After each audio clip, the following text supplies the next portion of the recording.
Bonsoir chers auditeurs et chères auditrices de notre web radio R212, notre auteur Abdelghany El Arras, en sa qualité d'expert invité, partage son avis et sa réflexion avec vous dans cet article intitulé Réarmer le Maroc par l'éducation, pour une révolution silencieuse au service du développement. Le voici en podcast pour vous. Le Maroc est à la croisée des chemins. Malgré des efforts financiers considérables, traduits notamment par une mobilisation budgétaire ambitieuse dans la loi de finances 2025, les résultats tardent à se concrétiser sur le terrain du développement. L'investissement stagne, le secteur privé national reste en retrait, et la croissance demeure fragile. C'est sur ce constat préoccupant que l'expert invité Abdelghany El Arras choisit d'ouvrir sa réflexion.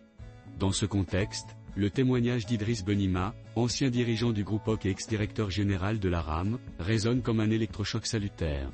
Avec une lucidité rare, il pointe la racine du mal, un système éducatif défaillant, incapable de produire les compétences nécessaires au décollage économique du pays.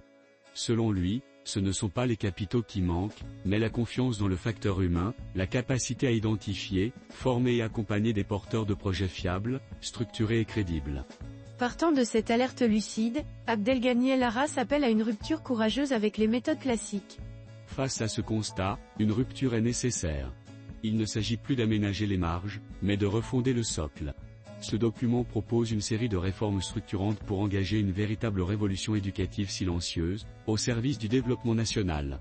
Il introduit alors un premier pilier fondamental, un plan massif et structuré pour l'éducation.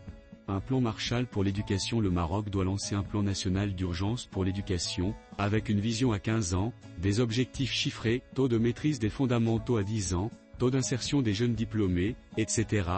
Un financement pluriannuel garanti et un pilotage centralisé autour d'une instance nationale indépendante dotée de pouvoirs décisionnels. Dans la continuité de cette vision de long terme, Abdelghany El Arras insiste ensuite sur le rôle central des enseignants dans la transformation éducative. Faire de la formation des enseignants une priorité nationale. Les enseignants sont le pivot de toute réforme. Il faut créer des écoles normales supérieures d'excellence, renforcer la formation initiale et continue, réviser les critères de recrutement, et valoriser la carrière à travers des incitations professionnelles et salariales conditionnées aux résultats. Une fois les fondations humaines posées, l'expert enchaîne sur une nécessité organisationnelle majeure, la culture de la performance. Instaurer une culture de la performance et de la redevabilité. La gestion du système doit reposer sur des indicateurs clairs de performance. Il faut mettre en place un système d'évaluation externe, périodique et public des établissements, des enseignants et des académies.